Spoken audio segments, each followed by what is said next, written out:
This is John O'Brien, and I'm with Doug Tyler at Cascade, which is about 40 minutes out of Dorrigo. We've got a bit of a story we'd like to tell you, and I'll just run through some of these, and Doug will confirm that what I'm saying is right. Back in 1984, Doug was farming in New South Wales, and he purchased a property in Queensland called Tawaki. And on Tawaki, there was about 1,100 very, very well-bred Hereford cattle, and at that same time Doug had about 700 very well-bred Hereford cattle that he was farming here in New South Wales. Now in Queensland there was 12,500 acres approximately, and in New South Wales Doug had about 1,800 acres. Now at that stage Doug borrowed some money from a company called Custom Credit, and all my research with Custom Credit shows that it is some part of the NAB, the National Australia Bank.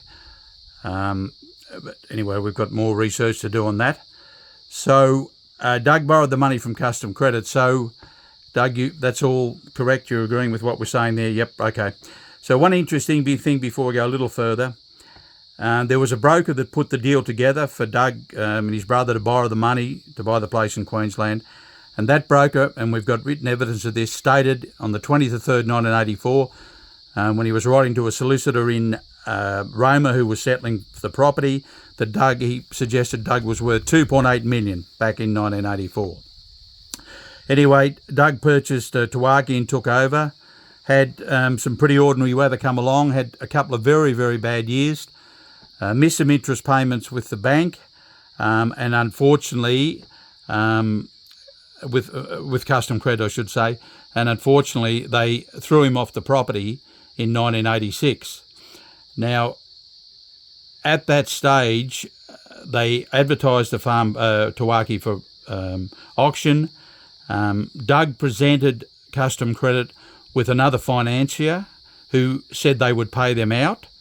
That's correct, Doug, didn't you? Yes, that is dead right. You did. They completely ignored that, and they sold Tawaki, and claiming at the end of that Doug still owed them $221,000, which I've done a lot of analysis of, and the main deficit is because they sold the property extremely cheap, and there's plenty of evidence to validate that it was a very low price that they sold the property, which left the loss that they hit Doug with.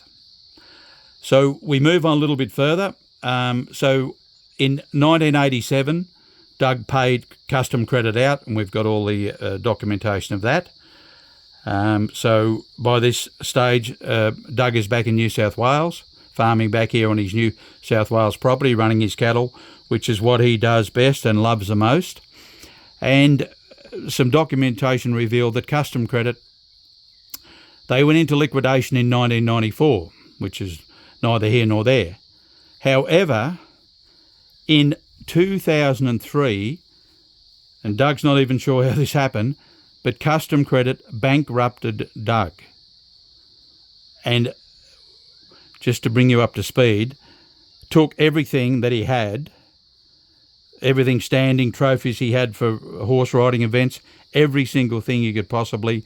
The trustee took a friend's cattle on the place, argued that they, didn't belong to that person, etc., etc. And this is just a summary of where we are today. So now Doug is 89, is that correct, Doug? You're 89? 80, yeah. 89, there you go. Yeah, I hope I'm as bright and sharp when I'm 89. Doug's on a property here that I just said is about 40 minutes out of Dorrigo. By the grace of God, some people have let Doug live here, and he looks after the farm particularly well, and that's why they let him live here. He has a few of his cattle that he's so passionate about, his pure Hereford cattle here. But I just want to show you the conditions this man is living in after what has been done to him, and I think it's just abhorrent. So this is Doug's living area here.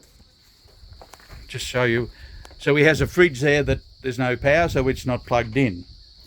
So he has a dirt floor, which you can see there.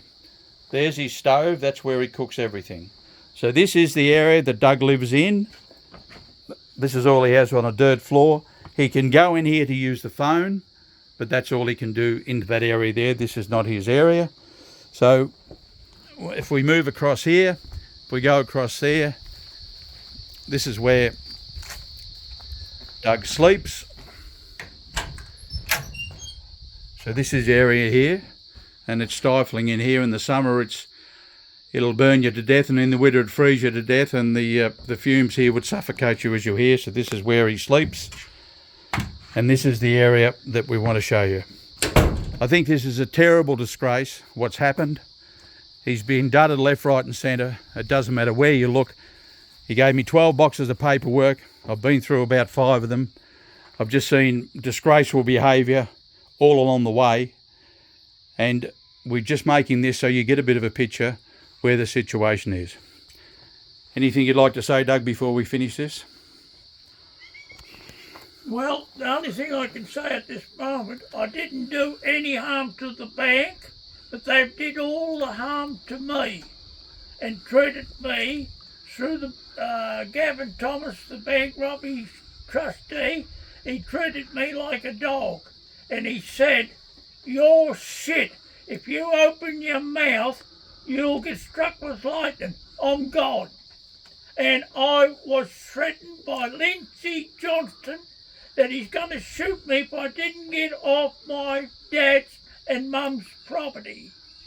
So I moved across the road, and unbelievable, the people that bought Big Top fired the bullet at me, and they said the next one is for keeps.